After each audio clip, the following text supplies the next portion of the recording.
रामकृष्ण हरी. मी पुन्हा एकदा शांताराम शंकर पिंगळे यांच्या दुकानात आहे.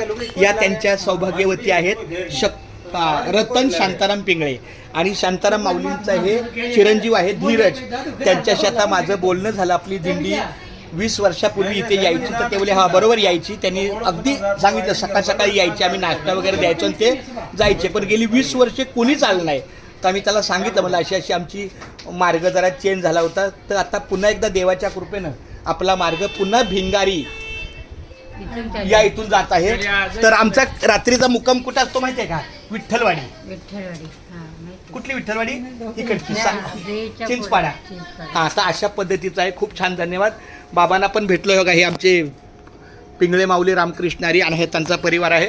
तर चिरंजीवाला पण भेटलो. मला खूप समाधान वाटलं. त्यांच्याशी मी नंबर घेतला आणि अशीच पंढरीची वारी वारकरी त्यांच्या अन्न सेवेला येतील त्याचा त्यांनी स्वीकार करावा आणि मोठ्या मनाने आपल्या वारकऱ्यांच्या मुखी घास खाता करावा विचार.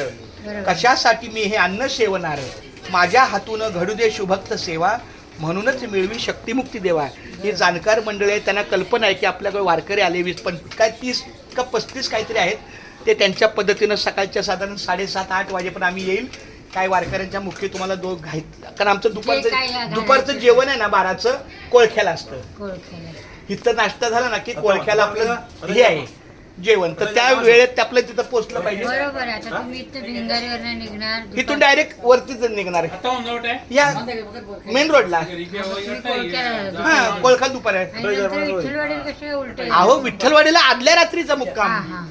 आणि आमचं आज जर समजा मी तुमच्याकडे आलो सकाळी 10 वाजता आलो, सॉरी 8 वाजता, तर तुमच्याकडे नाश्ता करणार. दुपारचं जेवण कोळखेला आणि रात्रीचं जेवण कुठं माहिती आहे का? चौकला हनुमान मंदिर. चालते. खूप धन्यवाद माऊली. रामकृष्ण आशीर्वाद द्या. नाही बरं ह्या माऊली माझ्या बाळाला ह्या धीरज नाही चालते. नाही असं काय नाही. चला रामकृष्ण हरी. रामकृष्ण बाबा एकदा बोला रामकृष्ण हरी. एकदा बोला रामकृष्ण हरी. क्या बात आहे. खूप धन्यवाद. रामकृष्ण हरी. रामकृष्ण हरी.